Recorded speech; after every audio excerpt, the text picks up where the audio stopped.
Bom dia a todos, sejam todos muito bem-vindos. Queria só apresentar a equipe que está organizando esse ciclo de palestras, que vem trabalhando desde 2021, coordenado pela nossa querida Ana Lúcia, doutora em Educação, coordenadora do NAPSE. Se quiser só levantar a mão, Ana, para o povo saber, porque está em NAPSE. Queria agradecer também o nosso coordenador de graduação, professor Emerson, que sempre nos apoia e tem coordenado esse projeto já há vários anos. Obrigada, professor, por estar presente aqui. Queria agradecer a nossa palestrante, que vem ajudando a gente já faz desde também 2 anos, a Juliane Tinoco, obrigada por estar aqui com a gente. Queria agradecer a nossa funcionária Valquíria por ter aceitado, né, entrar no nosso grupo e dar sua colaboração, né, e ela vem colaborando com os alunos presencialmente, inclusive lá no NAPSE. Queria agradecer, então, também a nosso força motriz, que eu digo, né, que são os nossos alunos, o nosso bolsista Joab Tomás, aluno de eletrônica, espero que eu esteja certa, e que é bolsista da PROEC, né, de extensão do programa 10@Poli, e da voluntária, aluna de Ciências Sociais da UFPE, Jasmin Comarrabani. E se eu estou esquecendo de alguém, peço desculpas. Não sei se não sei se o áudio está batendo aí, porque eu estou numa reunião agora e está o celular e o áudio. O áudio dele? Então não sei.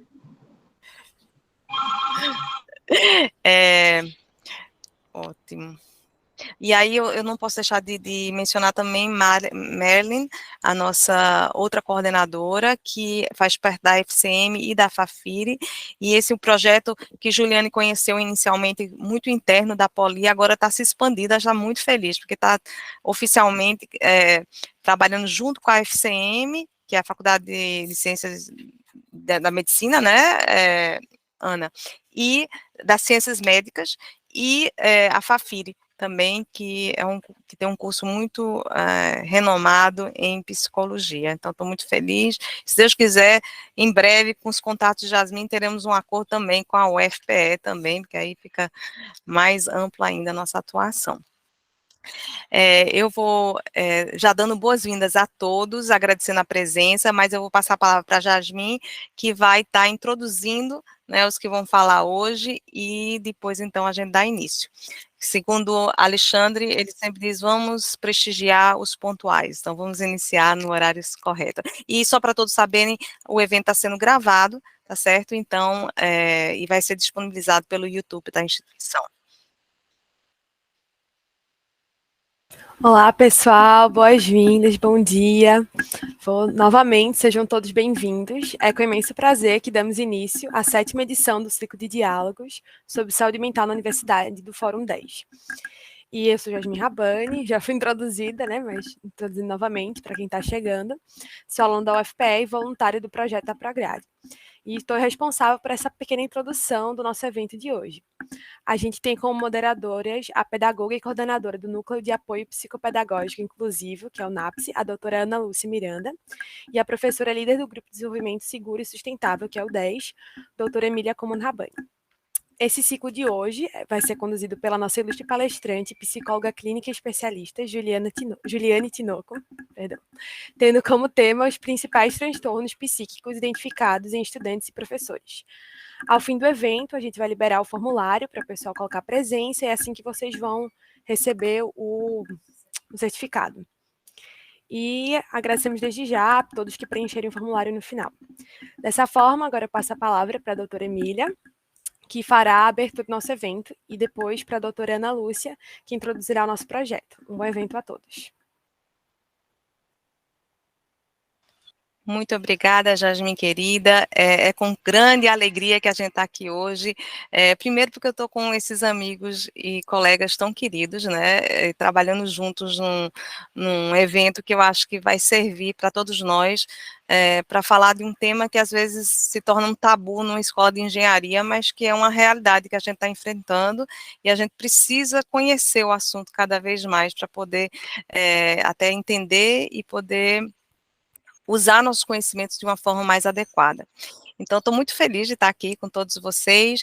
Eu queria agradecer a Ana, que eu acho que desde 2015, eu não me lembro exatamente quando foi a data, mas sempre chamou e se deixou disponível para falar com os professores e alunos da Poli, criou o NAPSE, e com muita paciência vem ajudando a gente a entender a importância da gente tratar o ser humano como um todo, não só como uma pessoa que é capaz de fazer cálculos e resolver problemas, mas uma pessoa que sabe tratar com as pessoas, consegue avaliar e refletir sobre os seus aprendizados e poder sempre estar melhorando nessa busca constante pela excelência, né? Eu acho que um grande aprendizado é esse, a gente não repetir os erros irresponsáveis do passado. Então, a gente não se bate, a gente, como se diz, não se tortura pelos erros que cometeu, mas vamos usar eles para aprender e não cometer os mesmos erros. Eu acho que esse tem sido um grande mote, desde que eu conheci a Ana, sobre o processo de avaliação, como ela dizia que era importante.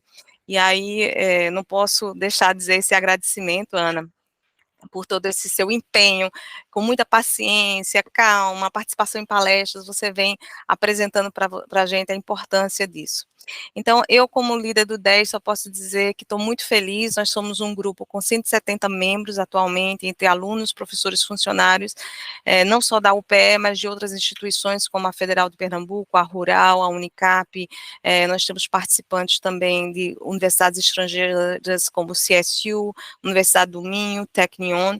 Então, estou muito feliz e eu acho que o nosso maior objetivo tem sido fazer uma leitura mais adequada da nossa realidade e tentar usar os nossos recursos, conhecimentos para resolver os problemas da sociedade. Esse tem sido, e aí a gente descobriu que isso está muito alinhado com a extensão universitária e por isso desde 2019 nós temos um programa de extensão também cadastrado na PROEC e do qual o Joab faz parte. Joab, se você puder falar duas palavrinhas sobre quantas pessoas se inscreveram e qual a participação que a gente teve nesse evento, e do meio para o fim, Joab também vai disponibilizar para vocês um formulário para avaliação e certificação de participação. Eu só queria agora, já que eu vi algumas pessoas muito queridas entrarem também, dizer que nossa querida Charice da Prograde está aqui presente, obrigada. Esse projeto também foi estruturado porque foi aberto um edital na Prograde, né, de apoio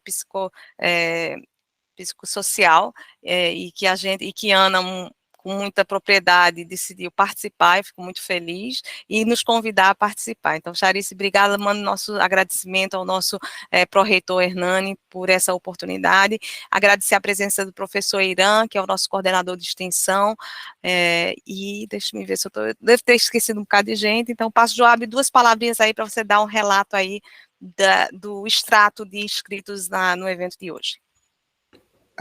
Bom dia a todos. Só uma palavrinha. Até hoje de manhã, quando tinha visto próximo das 8 horas, tínhamos 34 inscritos, onde 27 deles faziam parte da UPE, tanto do campus Poli, Mata Norte e até pessoas da reitoria. Também tivemos participantes da UFPE, Unifafiri e outras instituições. E dentre os participantes, 22 deles são estudantes, 5 professores e 5 técnicos. E sobre o grau de instrução das pessoas, a maioria possui, até o momento, o nível cursado ensino médio técnico, que leva a entender que são alunos de graduação no momento.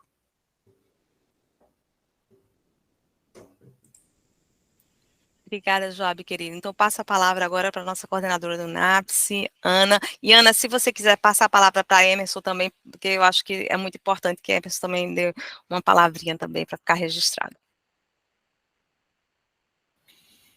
Isso. Bom dia a todos, novamente, agora que estamos efetivamente no ar.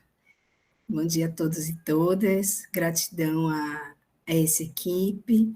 A gente fica muito feliz, afinal de contas, um encontro como esse, na sua 8ª edição, é resultado de um trabalho com muito esforço, de muita dedicação, não é?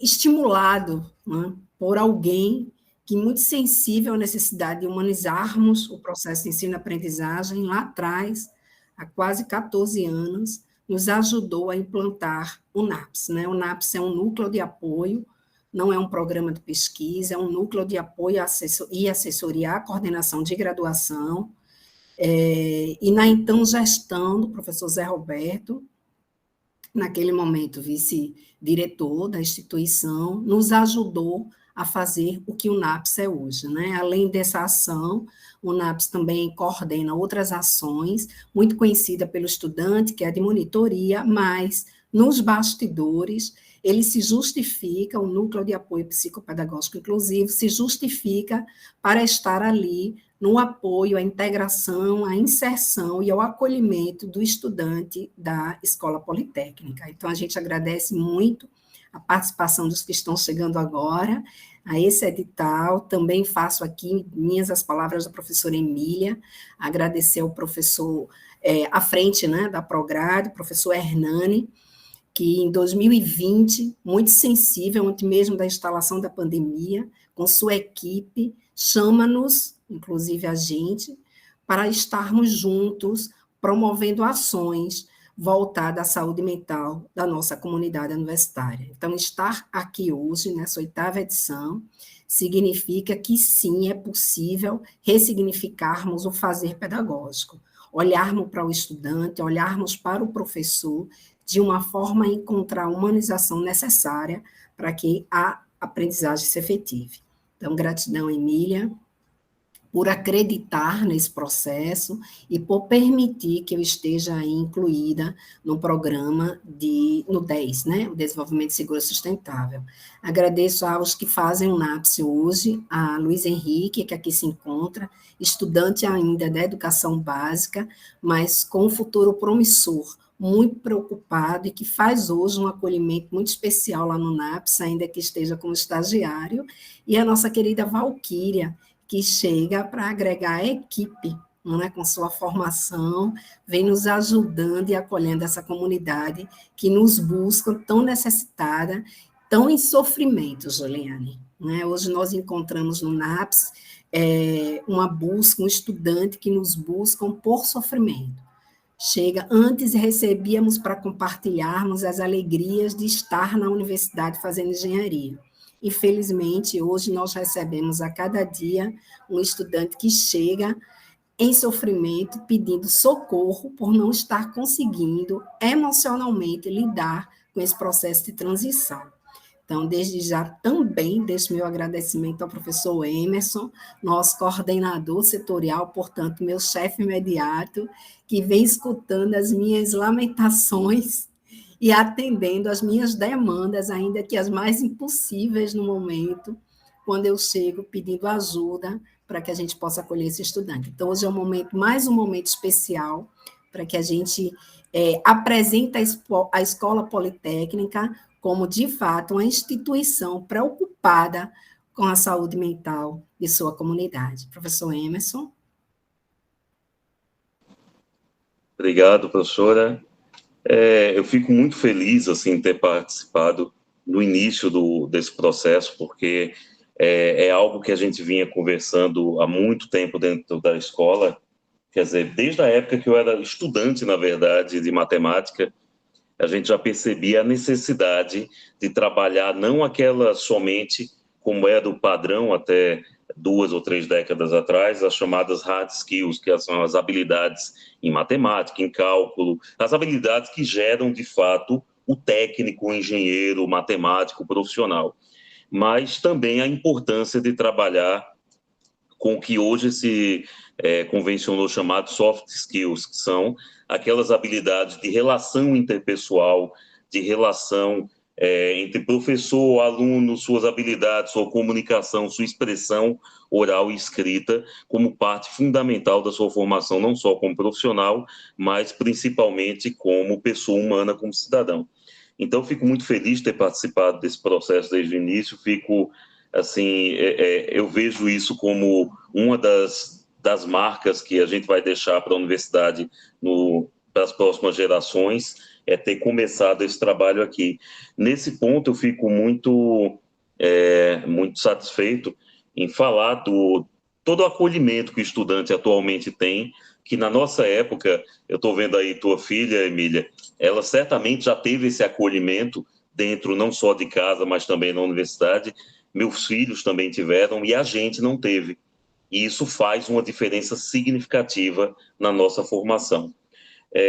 Eu acho que a coisa se intensificou, assim, essa necessidade se intensificou por conta da pandemia, o chamado novo normal, mas ele só veio tirar a tampa de uma panela que já estava fervendo há muito tempo, que era a questão do despreparo emocional, não só do estudante, mas nosso também, para gerir um mundo que está mudando muito rápido. Quando o mundo mudava de uma forma mais lenta, a gente tinha mais tempo para se adaptar a essa mudança, e isso gerava menos angústia. Eu acho que o mal que a gente vai enfrentar nos próximos anos, tá certo, e que pode ser transformado como qualquer dificuldade ou oportunidade, é exatamente essa ansiedade, essa angústia da velocidade que as coisas estão mudando. Então, esse é não o primeiro, mas é um dos primeiros eventos. Espero que estejam muitos daqui para frente e espero que a universidade abrace de uma maneira definitiva essa necessidade premente de formação, de melhoria, de capacitação, não só dos estudantes, mas principalmente nós, enquanto profissionais que recebemos os estudantes numa fase tão complicada da vida deles. Então, parabéns pela iniciativa. O que eu puder ajudar, estou sempre aqui para ajudar. E vou só corrigir a professora Ana num ponto. Ela disse que ela traz pedidos. Ela não traz pedidos, você traz ordens. O que você mandar aqui, você vai ter, porque teu trabalho é um divisor de águas dentro da universidade. Parabéns, professora Ana, parabéns, professora Emília. Fico muito feliz com a presença de todos. E, de novo, a gente nunca é demais a gente dar o benefício do reconhecimento a quem de fato merece, que são, como você disse, professor Hernani, como pró-reitor bastante permissivo, bastante aberto a essas iniciativas, Roberto, professor Guzmão, professor Sérgio. Então, estamos no momento certo e no lugar certo. Parabéns a todos e um bom trabalho.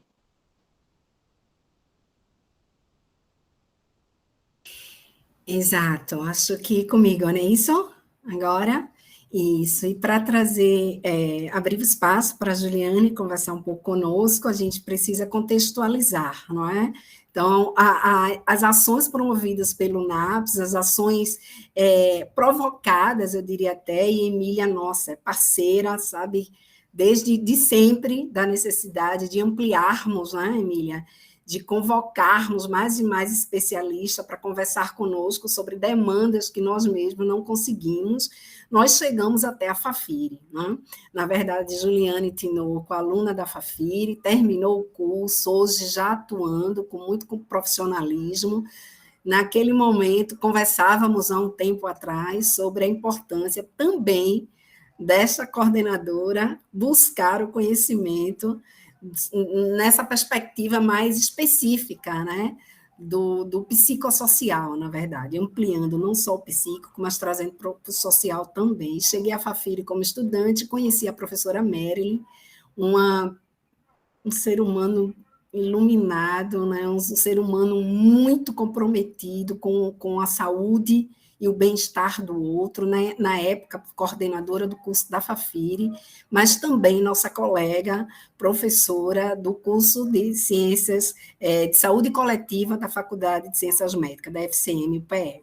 Não estar conosco nesse momento, né, Emília, mas faz parte dessa equipe de coordenação, estará no próximo, se Deus quiser. Então, a professora Marilyn nos une, né, Juliane, e, sem dúvida alguma, a gente abre espaço para você compartilhar conosco dessas nossas angústias, que eu sei que são suas também. Então, seja muito bem-vinda mais uma vez a esse espaço, você que é parceira nossa, você terá 20, 25 minutinhos para apresentar, para provocar-nos, não é? A partir da temática, e em seguida conversarmos um pouquinho no que chamamos de um diálogo, né? Um ciclo de diálogos. Seja muito bem-vinda, Juliane. Bom dia, gente. Como a Ana já me apresentou, eu sou Juliane Tinoco. Estou muito feliz por mais uma vez estar com vocês, né? Em mais um ciclo de diálogos para a gente falar, discutir, sentir saúde mental dentro da universidade. Ana vai me ajudar, ela vai compartilhar com vocês o material para que a gente possa conversar. Ana, já pode passar. Para a gente iniciar a nossa conversa, só para contextualizar, o recorte que eu estou fazendo é um recorte a partir da pandemia, e como o professor bem pontuou, foi quando destampou aí, né, tirou essa tampa da panela diante de tantas questões do ponto de vista da saúde mental. Então, eu vou estar dando um recorte desse cenário para poder a gente compreender esses transtornos e os desafios que esses alunos e vocês, professores e alunos, estão enfrentando desde então. Então, eu trago aí falando que, de acordo com a OMS, em 15 de janeiro de 2021, os casos confirmados de Covid eram cerca de 91 milhões. E a Covid se instala globalmente, refletindo aí nas nossas formas de socialização. Logo, consequentemente, impôs desafios complexos para o funcionamento das economias locais, com a adoção de medidas de isolamento social. Pode passar, Ana.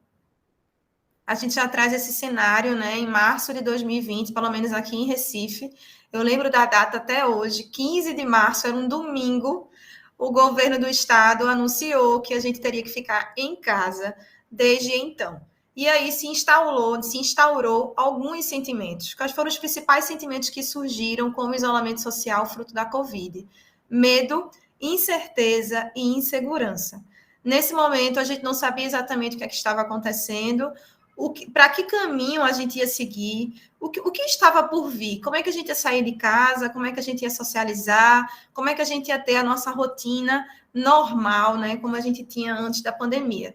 Vale ressaltar, gente, que a pandemia ela é um marco, né, do ponto de vista histórico e social. A gente, no nosso discurso, a gente percebe isso. A gente fala antes da pandemia, depois da pandemia. Como também foi citado por vocês, né, uma fase aí de transição, de muitas mudanças que a gente vem enfrentando.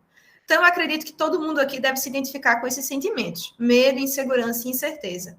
E aí vem o questionamento: como é que eu lido com isso do ponto de vista da minha saúde mental? Pode passar, Ana. A gente precisou, né, passar por uma grande revolução tecnológica. Então, a gente se isolou, ficamos em casa, e aí o home office se instaurou, o uso das redes sociais, o uso de ferramentas na área da tecnologia, o aumento das inteligências artificiais, tudo para que a gente conseguisse manter uma rotina aí e não deixar que a nossa economia, né, de certa forma, sofresse tanto assim. A gente sabe que a gente está sofrendo uma consequência até hoje, mas eu destaco e trago essas imagens para a gente refletir do quanto a gente saiu de um ser, talvez, muito sociável para um ser mais tecnológico. Então, como manter o vínculo e o afeto com o outro naquele período aí de 2 anos, e segundo a OMS, a gente ainda está em pandemia, ela ainda não acabou. Então, as consequências ainda estão, a gente ainda está vivenciando na nossa pele. Pode passar. E aí a gente vai começar a falar sobre, além de todas as mudanças que a gente enfrentou, vamos pontuar a mudança no nosso processo de educação. Então, houve mudanças na educação, tais como a suspensão do calendário escolar, a introdução de novas metodologias de ensino e a incorporação de tecnologias digitais. Então, a gente conheceu o famoso ensino remoto. Crianças, jovens, adultos e o corpo docente, administrativo e pedagógico das instituições de ensino precisaram se adaptar. A gente tinha aquela famosa aula online, onde o professor, muitas vezes, alguns sim, outros não, tinham facilidade ou dificuldade de encontrar ferramentas pedagógicas para se vincular àquele aluno através de uma tela, que é o que a gente está fazendo aqui hoje.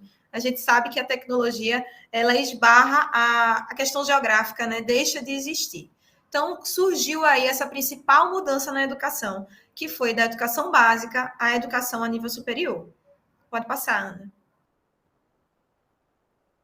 Esse cenário, né, de ensino-aprendizagem que ficou carregado de tensão, de ansiedade e de incerteza, desencadeando aí desequilíbrios emocionais e problemas com relação à saúde mental. Então, acredito que vocês devem ter passado por isso também, de não conseguir mais estar sentado na frente de uma televisão ou na frente de um computador assistindo uma aula, de não conseguir muitas vezes passar muitas horas no celular e enfrentar aí dificuldade para se motivar, para conseguir acompanhar o conteúdo, para participar dessas aulas. Os professores também provavelmente começaram a se sentir cansados, estressados, não aguentavam mais, dores no corpo porque passavam muito tempo sentado dando essa aula.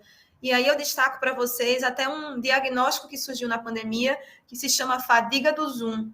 E eu acredito que vocês devam ter passado por isso, que é esse cansaço aí, devido ao uso excessivo de tela, de você não aguentar mais se ver pela tela do computador, ou ver o seu colega na tela do computador, exigindo ou pedindo aí esse afeto e essa relação, né, esse olho no olho. Pode passar. E aí, para a gente contextualizando, né, trazendo um pouco mais de dados sobre o que foi que aconteceu, né? Como é que estatisticamente a gente prevê ou consegue perceber esses impactos. Eu vou destacar esse artigo promovido pela Fiocruz, que traz para a gente as percepções do pós-graduando brasileiro sobre os impactos da Covid em seu bem-estar e desempenho acadêmico. Ana, você pode passar.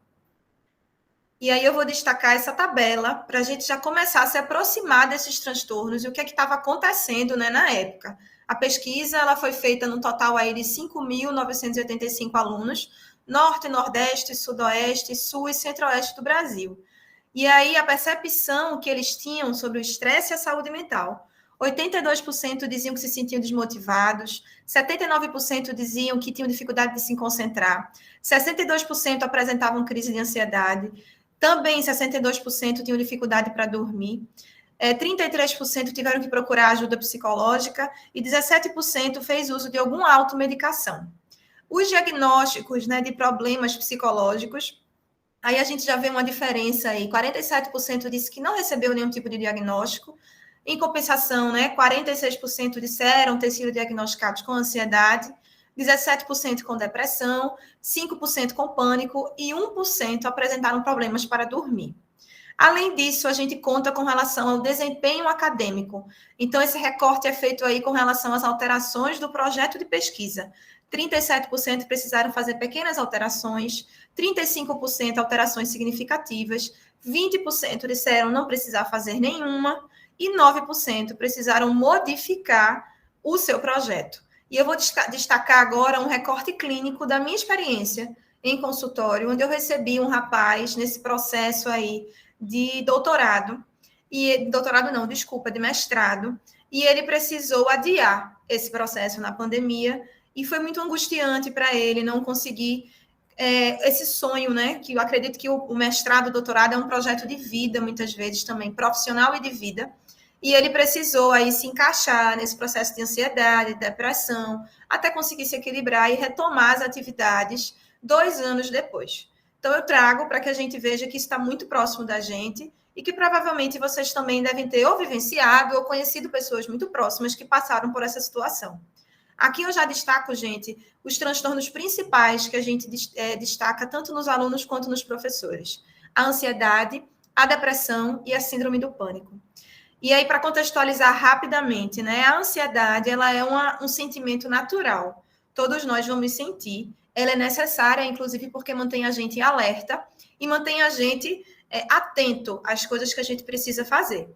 A gente diz, né, do ponto de vista psíquico, que a ansiedade virou um processo de doença quando ela começa a atrapalhar teu dia a dia. Quando você não consegue acordar, não consegue ir para o trabalho, não consegue ir para a escola, você sai de casa, tem uma crise, você vai visitar um colega, começa a ter sintomas físicos, e aí está na hora de você buscar ajuda, tanto psiquiátrica quanto psicológica. A depressão é um conjunto de sinais e sintomas, não é só tristeza. Mas a tristeza ela está muito ali, bem localizada. Ela vai acontecer quando essa tristeza ela passa por um longo período de tempo. É natural eu ficar triste quando alguma situação aconteceu comigo, com a minha família, com alguém que está próximo a mim. Mas na depressão, essa tristeza ela se prolonga e você vai questionando essa pessoa sobre esse sentimento e ele não sabe, de certa forma, dizer a razão disso. Então, é uma tristeza que ela não tem fim, vamos usar essa expressão bem do dia a dia. E aí outros sinais aparecem, como uma culpa constante, um sentimento de procrastinação, uma vontade de comer mais do que deveria, ou uma ausência, né? Você acaba perdendo o apetite, não consegue dormir direito, desregula completamente o humor, às vezes você está muito irritado, às vezes você está muito triste, às vezes você está muito feliz, faz parte desse quadro. E o pânico, ele entra nos casos de ansiedade, mas ele é diferenciado porque a gente chama de crise de pânico, ou seja, é uma situação que acontece, que tem hora para começar e hora para terminar. Quando alguém está em crise de pânico, ela passa ali de 15 a 30, 35 minutos sentindo sintomas muito fortes com relação à ansiedade, e o pensamento que se destaca é uma ameaça iminente de morte ou de que alguma coisa de ruim vai acontecer com você. Então, esses são um dos principais sinais, aí, principais transtornos que a gente já encontra de cara. Mais na frente eu vou também destrinchar um pouco disso e apresentar outras situações comuns entre alunos e professores. Mas vamos seguir. Bom, a gente falou dos alunos, vamos agora falar dos professores. E aí, como é que o professor fica nessa situação? A gente também vale ressaltar, né, que essa transição do ensino presencial para um modelo digital de educação, mesmo considerando todas as experiências educacionais nesse sentido, não foi um movimento simples e de fácil absorção social. Os problemas estruturais de acesso à banda larga e aos meios tecnológicos de comunicação por internet ainda é uma realidade desigual para um grande contingente de pessoas. Há ainda a falta de treinamento de professores para realizar a educação digital no setor público e no setor privado, despreparo dos gestores de instituição de ensino para planejar ações de médio e longo prazo nessa direção, além das incertezas e inseguranças típicas de um processo de adaptação cultural para o qual não se sabe ao certo suas chances de sucesso. Eu trago esses dois recortes aí bem atuais da pesquisa de 2020 e 2023, para que a gente perceba que isso, sim, infelizmente, ainda é muito atual. E aí, como é que fica a saúde mental desse professor e como é que fica o seu desempenho no trabalho? Como é que é para ele trabalhar em meio a essas situações? Será que não fica um sentimento, às vezes, de impotência, um sentimento de desmotivação? Como é que eu vou fazer para dar conta dessa nova demanda, me adaptar a essa nova realidade, encarar também o perfil desse aluno, que muitas vezes é um aluno que, e aí pensem comigo, entrou na pandemia adolescente e saiu da pandemia adulto e estudante universitário. Como lidar com esse período de transição e com esse novo perfil que está chegando? Ana, pode passar.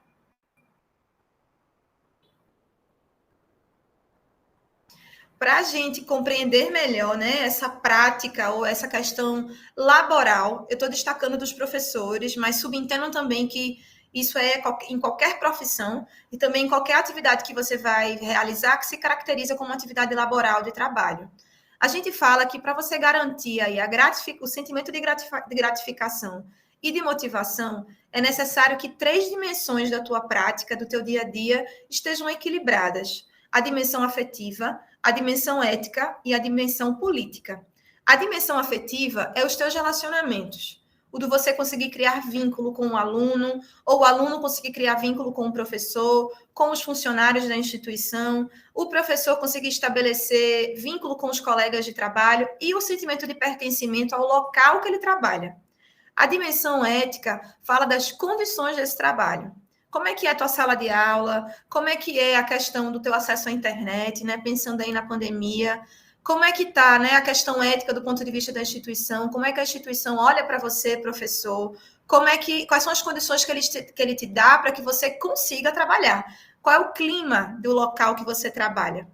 A questão política, a gente parte aí para uma questão de política pública e das desigualdades que a gente vai encontrar no nosso sistema educacional. Pessoas com muito acesso à internet, pessoas, por exemplo, sem acesso à internet. Então, quando a gente tem essas 3 dimensões equilibradas na medida do possível, a gente consegue perceber que esse professor e que esses alunos conseguem seguir tranquilamente ou de uma forma mais equilibrada no seu processo de trabalho, no seu processo de ensino-aprendizado. Na pandemia, o que se percebeu é que essas dimensões, elas ficaram em desequilíbrio e ficaram muito evidentes. Afetivas, porque a gente passou a se comunicar por uma tela, e aí, obviamente, se comunicando por uma tela, a gente perdeu o olho no olho, o vínculo, era mais difícil se manter conectado a pessoas através de um computador. As dimensões éticas, obviamente, pela condição do trabalho. Ficar horas sentado na frente de um computador, trabalhando, emendando numa reunião, saindo de uma reunião, confundindo aí o que é casa, o que é trabalho, que esse é o grande desafio do home office, como é que a gente entra nesse equilíbrio, como é que eu separo o meu horário de trabalho, e as questões políticas, e aí entre as questões econômicas, um período muito difícil, né? A gente precisou de auxílio do governo, pessoas perderam o emprego, pessoas não tinham o que comer, muitas vezes, né? Não conseguiam manter aí essas 3 dimensões em equilíbrio. Aí é que começam os nossos desafios. Como não adoecer nesse processo? O que a gente precisa fazer para manter aí a nossa saúde mental mais equilibrada possível? Vamos passar também. A gente vai trazer agora, antes de falar um pouco mais dos transtornos, porque tem tudo a ver, quais foram as consequências negativas da pandemia, né, que foram mais citadas nessa pesquisa do Fiocruz. A gente destacou sentimentos intensos e frequentes de ansiedade, baixo rendimento, cansaço excessivo, problemas com sono, dificuldade de socialização e isolamento, sensação de tristeza e o aumento do consumo de psicoativos e de álcool. Então, vocês vejam aí, né? A gente passou por um período de grandes dificuldades, onde esses sintomas eles eram muito comuns no discurso das pessoas e no dia a dia das pessoas. Sentimentos intensos e frequentes de ansiedade, né? Era muita incerteza. A ansiedade, às vezes, é despertada por isso. Eu não sei se eu volto para o trabalho amanhã, eu não sei se a gente vai interromper o período, eu não sei se esse aluno vai conseguir chegar, e se esse aluno chegar, como é que a gente vai fazer para se proteger, e usa máscara, e toma vacina, baixo rendimento, né? Como conseguir manter aí a produtividade no dia a dia, cansaço excessivo, porque a gente saiu de uma rotina, né? Talvez desgastante fisicamente, mas do ponto de vista mental e de concentração, foi muito excessivo, né? Pelo uso de tela. Problemas com sono, você às vezes não conseguia manter a regularidade, dificuldade de socialização e de isolamento, e aí eu também trago mais um recorte clínico de adolescentes que eu escuto que trazem para mim que esqueceram como é que fazem amigos. Porque antes da pandemia eles eram crianças, e quando eles saíram da pandemia, eles estavam na adolescência. E como é que a gente faz para fazer amigo? Que eu não sei. Que antes da pandemia eu conseguia. Eu tinha meus amigos do colégio, eu falava com todo mundo, eu era super extrovertido. Mas quando eu saí desse processo, como é que eu faço para me aproximar de alguém e criar intimidade? Então, vejam, aparentemente uma habilidade que todo mundo tem, uma habilidade social, mas que trouxe aí, que vem trazendo as suas consequências nesse pós-pandemia. Essa sensação de tristeza, principalmente por conta do luto que a gente viveu, eu vou trazer aí um luto coletivo. Se a gente não tem pelo menos alguém próximo a nós que sofreu com a perda de algum parente, a gente tem na mídia, né, as figuras públicas que a gente, de certa forma, também se comove porque se identifica com essas pessoas. Então, essa tristeza era muito comum. E aí, o consumo de drogas e de álcool era uma válvula de escape para a maioria das pessoas. Gente que comia demais, bebia demais, porque não tinha uma outra maneira, talvez, de lidar com essas situações que a gente viveu nesses 2 anos. Pode passar. Agora eu vou trazer para vocês os principais desafios e os principais transtornos. Eu vou trazer primeiro a questão do estudante. Então, como é que esse estudante, nas pesquisas, ele sinaliza, né, o que é que ele vem sentindo? Muita pressão na realização das atividades, ele tinha que produzir, tinha que fazer um artigo, tinha que realizar uma atividade, tinha que estudar para uma prova. O peso da responsabilidade de que ele estava fazendo o ensino superior, e isso era um preparo para a vida. Então, ele tinha que ficar atento a isso. Meu Deus, e agora? Eu lembro que eu escutei muito isso também. Como é que eu vou entregar aquele trabalho? Como é que eu vou dar conta daquela prova? Diante de tanta situação acontecendo ao mesmo tempo. A cobrança dos prazos precisam ser cumpridos. Competitividade entre os próprios alunos. Meu amigo consegue e eu não. Fulaninho da turma tal passou na disciplina e eu não passei. E agora? Como é que eu vou fazer? A ansiedade, que vem aí de uma maneira bem evidente nesse processo. Crises de pânico, que é esse estado de alerta, a qualquer momento alguma coisa de ruim vai acontecer comigo. O suicídio, infelizmente, aumentou muito no processo da pandemia e vem sendo cada vez mais evidente, né, nesse aluno universitário. As pesquisas falam que não existe uma razão pontual para dizer o suicídio é por conta disso. Mas o que se fala é que é um tema muito complexo e que existem muitos fatores que se estendem para além da sala de aula e para além da universidade. Então, para a gente compreender melhor esse aluno, a gente tem que entender quem ele é, qual é a rede que ele está, qual é a base familiar que ele tem, a questão social, a questão econômica, a questão política, para poder a gente olhar para essas questões de suicídio. Mas existiam e são dados verdadeiros, a gente precisa olhar para isso também. A convivência social, como eu disse para vocês, desses alunos e desses adolescentes e jovens dizerem como é que eu faço para socializar. Eu esqueci, eu não lembro mais como é que é estar com o outro. Vamos lá, vamos passar.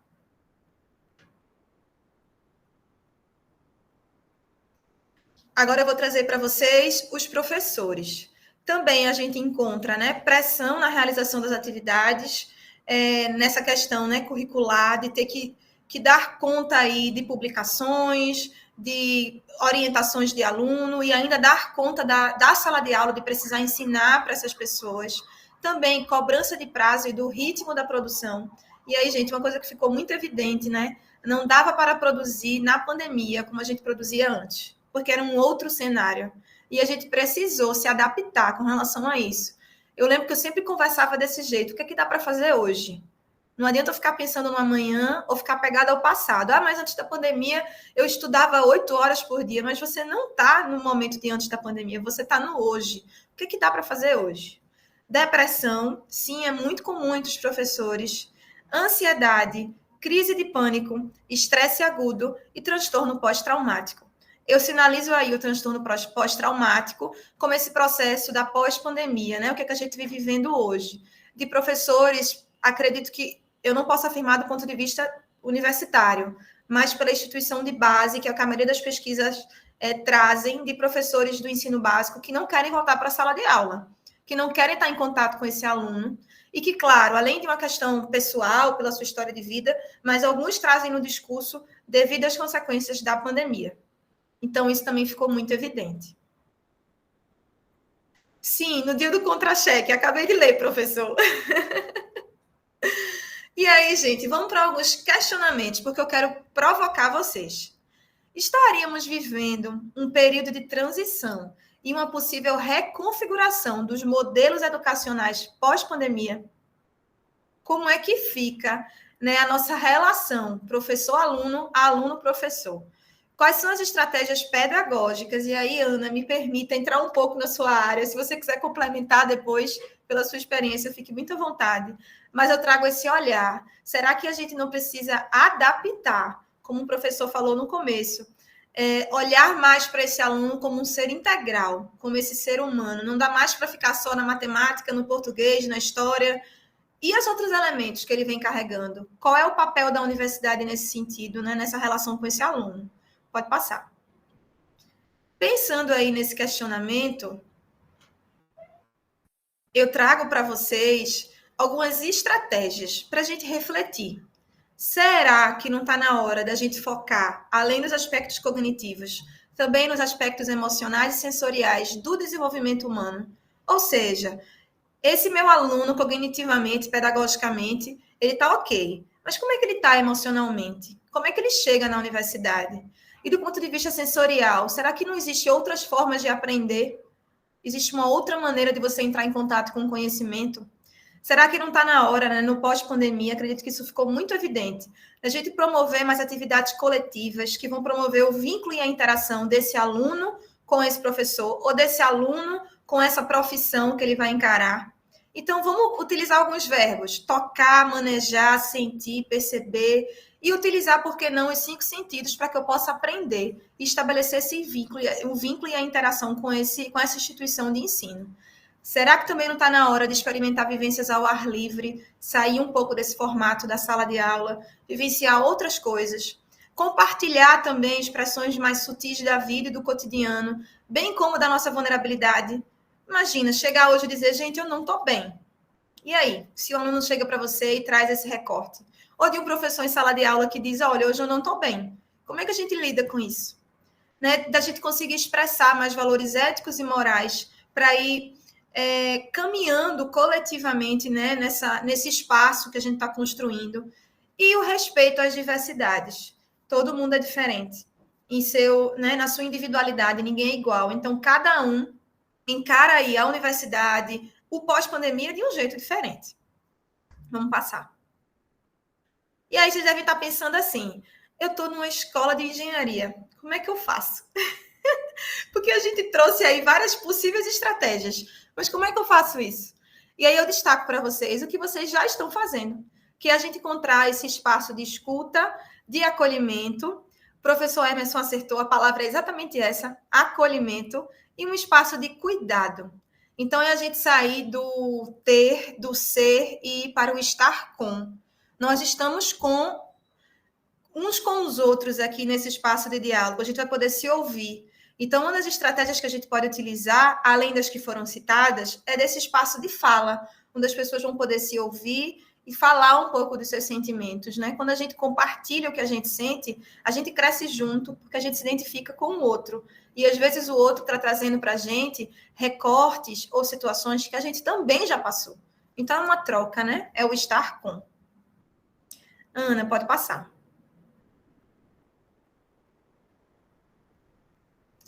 Para eu ir finalizando, gente, eu trouxe um recorte de uma música. Essa música, ela surgiu, acredito que na pandemia. E eu acho que é o que a gente mais precisou e mais precisa nesse pós. O nome da música é Dentro de um Abraço, de Jota Quest. Eu trago um trecho para a gente refletir junto. O melhor lugar do mundo é dentro de um abraço, para o mais velho ou para o mais novo, para alguém apaixonado, alguém medroso. O melhor lugar do mundo é dentro de um abraço, para o solitário ou para o carente. Dentro de um abraço é sempre quente. Tudo que a gente sofre, num abraço se dissolve. Tudo que se espera ou sonha, num abraço a gente encontra. Então, eu desejo que a gente possa se abraçar mais, se ouvir mais e se acolher mais. Ana, pode passar, porque aí eu estou trazendo as referências, para depois, quem quiser te dar um print na tela aí, acompanhar, né, as pesquisas e tudo mais. Pode passar.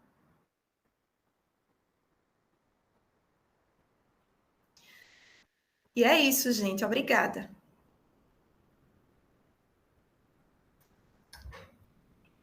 Muito lindo, obrigada, Ju, amei, amei. Você, toda vez que fala, nos impressiona. Acho que cada uma das palestras de 2021, eu imaginava mesmo o que ela vai trazer da próxima vez, e ela conseguia, né, realmente trazer uma coisa nova. Então, parabéns pelo trabalho de pesquisa, de compartilhamento, muito leve também ao mesmo tempo.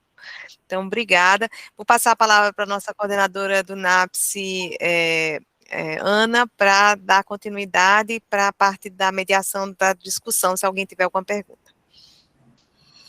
Eita, faço minhas as suas palavras, Emília. Realmente, né? Ju esteve conosco todo esse tempo e ela sempre traz uma perspectiva diferente, né? O tempo muito curtinho, quando a gente conversava, ela disse, eu não vou conseguir aprofundar, mas provoque. Eu não vou conseguir aprofundar, Ana, não tem problema não, Ju, provoca. Porque é isso que a gente precisa, abrir mais e mais espaços de diálogos como esse é só o comecinho. E aí vou deixar, né, para quem quiser trazer alguma questão para a Ju, para quem sentir necessidade, sentir a vontade, para a gente ir conversando, começando a conversar, né, nesse pouquinho tempo que nos resta, mas sem dúvida nenhuma, já deixando aqui o nosso agradecimento, acho que a equipe inteira, né, Emília, agradece a Juliane pela disponibilidade e a leveza. Acho que essa palavra caracteriza bem esse momento, leveza. Professor Emerson? Bem, primeiro para falar que não é só o salário que me deprime, a qualidade desse café também acaba com a pessoa. De qualquer forma, parabéns pela apresentação, professora, exatamente o que a gente sente aqui. Uma das coisas que eu tenho percebido, sobretudo nos professores mais antigos, é exatamente esse sentimento de inadequação. É como se, ao voltar da pandemia, tendo passado pelo remoto, o professor se sentisse inadequado ao retornar em sala de aula. E isso tem gerado alguns problemas. Por exemplo, a gente tem perdido docentes que entram com solicitações justas, diga-se de passagem, de afastamento, justamente por conta desse sentimento. E a questão que a gente coloca aqui entendemos que há um problema, entendemos que há uma demanda justa. Como é que a gente pode ajudar esse docente? Que ações práticas a gente pode fazer para ajudar esse docente no retorno dele à sala de aula? Mesmo aqueles que não apresentaram isso, pelo menos não de forma explícita, seria interessante que a gente tivesse algum mecanismo de retorno para ajudar esse professor, mesmo quando ele não acha que precisa, que são justamente talvez os casos que mais precisem. E também como é que a gente pode fazer para tornar a vida para o aluno um pouco mais tranquila. Eu falo isso pelo seguinte, recentemente eu tenho colocado uns avisos na internet com relação à greve de ônibus, tá certo? Se eu colocar o aviso dizendo, olha, não vai ter aula, enxurrada de reclamação. Botou em cima da hora, não avisou, e a falta de respeito, você não vale nada. Você coloca o aviso com antecedência de um dia. tá certo? Aí você, claro, não pode botar o aviso falando da semana toda. Independente do aviso que você coloque, a enxurrada de reclamações é enorme. Então, qual é o sentimento da gente? Tá certo? Bem, então não vou mais colocar nada. Então, você fica meio que numa roda viva. Então, como é que é um processo, tanto desse de retorno do professor, quanto também de evitar esse estresse da comunicação e dos justiceiros de internet, por assim dizer? Então, com a palavra. Olha, eu diria que talvez não exista uma resposta pronta, sabe, professor? Do que fazer, da estratégia que se possa utilizar. Mas o que eu posso te dizer é que a queixa, a reclamação, ela está falando de alguma coisa, né? Então, às vezes, a gente reclama, fala, mas porque por trás desse discurso, o que é que esse aluno realmente quer? Né? E sobre esse sentimento aí de inadequação de voltar para a sala de aula, o que eu posso sugerir mesmo é um espaço para que vocês possam falar sobre isso. Uma roda de conversa, né? Somente com os professores. Quais são os sentimentos que vocês estão tendo? Como é que faz para se adaptar? Porque vocês se sentem assim, mas os alunos também se sentem, né? Todo mundo se sente no quesito aí da instituição, de nível superior. Então, eu não diria que teria uma resposta pronta, mas apenas um olhar mais atento diante dessa queixa. O que eles querem? O que está por trás dessa reclamação, né? Sobre essa questão aí de tentar ser um justiceiro, não tem como agradar todo mundo. Tem como fazer a nossa própria parte. Então, também posso dizer que, agindo com ética, com responsabilidade, as pessoas vão pensar o que quiserem, mas se você estiver em paz com a sua consciência, a gente segue. Juliane. E a questão dos docentes, professora, o que é que a gente pode fazer para ajudá-los no retorno à sala de aula? Dos professores? E roda de conversa. Eu proporia uma roda de conversa, sabe? Um espaço para falar sobre isso. Descontraído, fora do horário, talvez, da aula, ou no horário mesmo, se for o possível para todo mundo, mas um espaço para que se possa falar, né? E usar estratégias de intervenção, assim, talvez seria uma coisa mais específica, mas de ir resgatando essa relação que o professor tem com esse aluno, com essa sala de aula. Olha, pode parecer, às vezes, até uma coisa infantil, mas às vezes o fato de você cuidar da sala que você está, decorar essa sala, sabe? De você estar ali, naquele ambiente, interagindo e se relacionando de um jeito diferente, às vezes isso pode ajudar. Me permita, então, deixa eu ver se eu entendi. Talvez uma boa ação que a gente pudesse fazer aqui seriam momentos de acolhimento do professor, momentos de descontração. Isso. Uma roda de conversa. Vamos falar sobre isso. Propõe, por exemplo, um texto. Vou retomar aquele clube de viciados em tabaco. Pode ser. Beleza. Me permita, professor, o entendimento que eu faço da proposta de Juliane, né, é que, de fato, a gente precisa falar sobre isso. A gente evita determinadas temáticas, porque, retomando o que ela trouxe para a gente naquele slide, da pressão que também o professor sente na produção, em dar conta de uma programação pré-existente, né, de um conteúdo já elaborado, de uma programação que está ali rígida, e este professor emocionalmente precisa entender que houve uma ruptura, que houve ali um processo que ele precisa se readequar-se, né? Então, eu compreendo e concordo quando ela fala da abertura de espaços, porque a gente precisa conversar sobre os nossos sentimentos, né? A gente está falando de saúde mental. Eu não sou máquina de produzir artigos, eu sou um ser humano que está com medo de adoecer. E falar sobre isso no meu espaço de trabalho, se não for compreendido como necessário, pode ser entendido como fragilidade. Como isso nunca foi feito anteriormente, como é que os meus amigos terão, que visão eles terão sobre minha pessoa? Então, a gente precisa abrir espaços para que as pessoas digam, eu não estou bem. E como é que você está? Então, Juliane, eu enquanto pedagoga, né, sob o viés da pedagogia, nunca se fez tão necessário conversar sobre nossos sentimentos. Gratidão. Professor Irã? Bom dia, Ana. Estão me ouvindo? assim, retomando essa questão do Emerson, aí no caso, falando como professor, tudo isso, essa percepção de fragilidade dos alunos, a gente já tem notado isso desde durante a pandemia em si. Na realidade, antes, como foi dito, né, foi um gênio que saiu da garrafa, a pressão aumentou e o gênio precisou sair durante o período da pandemia e pós-pandemia, mas antes a gente já tinha notado isso. Notado em relação à questão de comportamento dos alunos, a postura adotada em sala de aula em si. O que eu acho, como eu costumo dizer, eu vejo na realidade como uma oportunidade, a coisa extravasou durante a pandemia, mas eu acho que era uma necessidade que já precisava existir, né, desse profissional, no caso aí, me colocando como professor, dele refletir um pouco mais sobre sua própria vida e prática docente nesse sentido. Então, sobretudo num curso de engenharia, que tem aspectos, digamos, mais conservadores em relação a isso, pela própria história da instituição, a instituição centenária, tudo isso, essa questão um ambiente, hoje menos, mas predominantemente masculino também, então tem todos os componentes que a gente sabe disso. Então essa questão de falar de sentimentos, de expressar suas fragilidades, eu acho que ainda é uma coisa que cala fundo na alma de muitos dos docentes.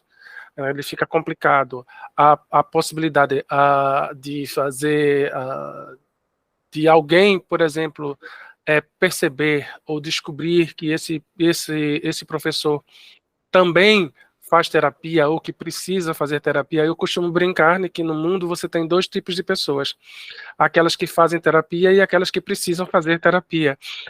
Então, mas então até o fato de expor essa, digamos assim, fragilidade, né, se toca, mas eu acho que sobretudo o que a gente está precisando muito é ouvir, é escutar, da questão de parte dos alunos, né, ser escutado também, perceber que a vida para o professor também não está fácil, tentar orientar o máximo possível, claro, dentro daquelas várias conversas que a gente já teve, né, Ana? Nenhum professor é terapeuta, a formação dele não é essa, mas ele precisa ouvir, ele precisa saber escutar, até para poder fazer os devidos encaminhamentos. Olha, eu não tenho condição de ajudar você nesse aspecto, mas existem instituições, existem pessoas que têm um preparo para isso. E o professor também se ouvir, perceber que quando chegam os limites dele, que ele também precisa do apoio, de colocar sua cabeça em ordem, né? Eu vejo muito nos grupos de discussão dos professores um certo pânico em relação a isso, porque os alunos não estão aprendendo, ou porque os alunos não querem aprender, qualquer que seja, o que é que eu faço, IA, cópia, etc, etc, etc, e aí entra meio, sabe aquele quadro em que a desordem está tão grande que você não sabe por onde que você vai começar a se organizar? A sensação que me passa é essa, que os professores eles estão colocados dessa maneira. Não é uma mesa onde você sabe que você está com um escritório que está organizado, mas a sua mesa está uma bagunça. Então eu só preciso organizar minha mesa. Não, tudo está uma bagunça. Né? A cabeça do professor está uma bagunça, a cabeça do aluno está uma bagunça, as relações estão uma bagunça, esse reaprender a conviver em sociedade de um modo do tolerar o outro.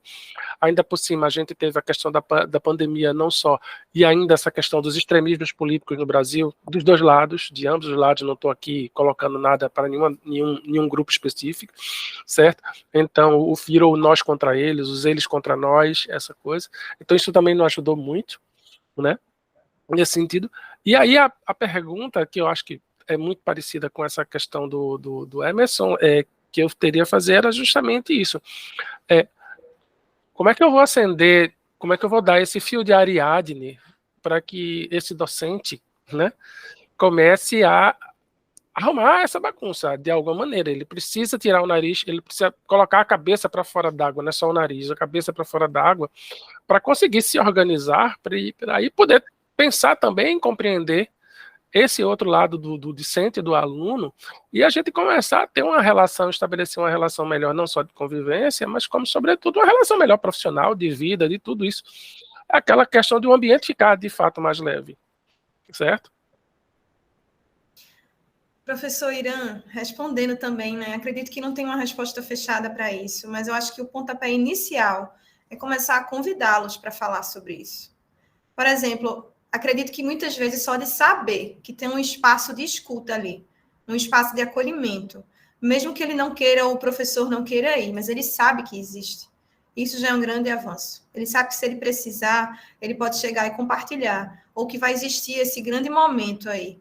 Como a Ana Lúcia pontuou, né, a professora Ana Lúcia pontuou, saúde mental, gente, não se quantifica. Não tem como quantificar. Ela é algo muito subjetivo, é muito abstrata. Não tem como eu dizer que 1 mais 1 é igual a 2 porque eu estou com ansiedade. Não tem como. Cada um sabe de si e toma conta aí dos seus sentimentos. Agora, o que a gente sabe é que a gente pode sentir e vivenciar. E como é que a gente faz isso? Criando espaços de resolução para isso. Né? Será que não é possível estabelecer um momento pontual, uma vez no mês, uma vez a cada 15 dias com esses professores, para que a gente comece? E olha, pode ser que a gente encontre resistências no começo, mas faz parte do processo. Como o senhor bem falou, as pessoas não estão acostumadas a falar e expressar a vulnerabilidade. Quando você começa a perceber que esse espaço é seguro, que esse espaço é ético, aí você se permite, que é o que a gente está fazendo aqui. Aprendendo a escutar, aprendendo a se colocar, a entender que está tudo bem, você não dá conta de tudo. É um processo. Muito bom, Juliane. E acho que é importante a gente destacar, professor Irã, professor Emília, professor Emerson, da iniciativa da escola, da gestão, né, professor Alexandre Guzmão, professor Sérgio Campelo, em promover, através da SESEC, né, as atividades de jogos, que sim, são momentos de integração, de estabelecimento de vínculos. Então, a gente está sempre visualizando aqui, uma vez ou outra, um encontro, nada mais é do que um motivo para se restabelecer esse vínculo que foi rompido não, fragilizado no processo de isolamento. Então, a gente percebe a iniciativa da própria reitoria, da própria universidade como um todo, né, de promoção dos editais, de música, né, ou seja, a arte entrando fortemente, né, nesse processo como uma ferramenta efetiva de fortalecimento e estabelecimento de vínculos. Né? O que a gente está falando aqui é de vínculo. Precisamos restabelecer, e aí você traz uma coisa muito importante, Juliane. Se a gente encontra um espaço seguro, a gente aprende a compartilhar, a gente aprende, né? Porque é processo. A gente estar numa sociedade que não se escuta. Então, passarmos para uma sociedade que se escuta e se valoriza é um processo, é um processo. Professora Emília, quer trazer alguma coisa? A gente já está chegando aí no finalzinho, né? E se algum estudante, alguma outra pessoa quer trazer pelo menos mais uma para a gente finalizar. Professora Emília? Olha, eu vou precisar. Tá. Muito obrigada. A gente tem que realmente finalizar no prazo para, né, todo mundo confiar na gente. Quando a gente diz que é 1 hora, né? Mas eu agradeço de coração, Ana, por você ter criado esse projeto desde 2020, ter tentado e tem feito um trabalho lindo. E queria só já lembrar todo mundo, pedir que todo mundo avalie para a gente poder ter um processo, né, de autoavaliação e de entendimento e até de aprimoramento do processo, e convidar já para o próximo mês. A gente está tentando deixar nas últimas sextas de cada mês, porque o grupo se reúne toda sexta-feira de 10 horas, mas aí no mês de agosto, se eu não me engano, dia 25, dá uma olhadinha para mim, só para... Dia 25 de agosto, às 11 horas, então conseguimos um professor muito renomado da UFPE, professor Luciano Meira, ele parece que é irmão de Silvio Meira, e vai falar um pouco de métodos de aprendizagem cognitiva. Bom, mas aprendizagem e uso das novas tecnologias. Achei muito interessante o tema dele, os jovens gostam muito dele, Jasmine é aluna dele, e ele aceitou fazer essa palestra. Então, a gente vai ter isso, então convidem seus amigos também, se desejarem. Quem quiser fazer parte do 10 está convidado também, é só entrar em contato com o Joab, com Jasmine, com Ana, né, e vir falar. A gente, infelizmente, foi tão difícil conseguir, eu consegui assim, no último minuto, uma aluna que eu conhecia que chegou do intercâmbio intercâmbio a bolsa, mas a gente trocou 4 vezes bolsistas, não estamos conseguindo os bolsistas, os alunos bolsistas. E eu digo só, não é pela bolsa não que eu digo que vocês venham participar do 10, mas pelo aprendizado, por esse compartilhamento, por ter um grupo que está atrás de você para você fazer o que você deseja, que é melhorar, né, e ajudar a sociedade a melhorar. Então, obrigada, meninos, e quem não preencheu, pega o link para preencher, por favor, e aguardamos. E se alguém mais quiser falar alguma coisa, fica à vontade para dar o fechamento. Jasmin, Joab, Valquíria, quem desejar pode dar uma palavrinha, se não, a gente se despede, então. Obrigada, professor Irã, professor Emerson, sem vocês realmente a gente não consegue, né? A gente se sente tão prestigiada que vocês estão aqui, muito prestigiado mesmo, obrigada. Ana, quer falar alguma coisa para terminar? Agradecer, né? Agradecer, e só para sinalizar, não estamos conseguindo bolsista, porque realmente esse é o cenário, Juliane, que você trouxe para a gente.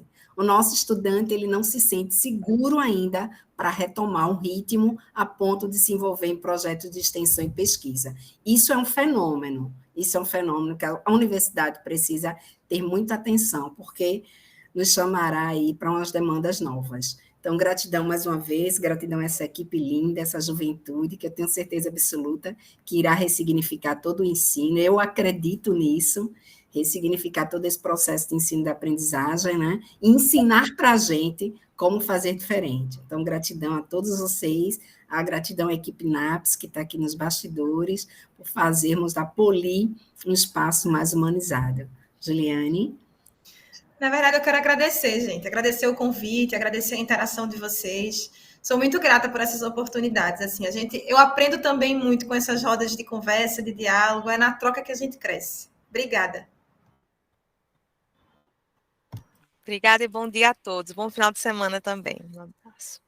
Até a próxima, se Deus quiser. Tchau, tchau. Tchau, tchau.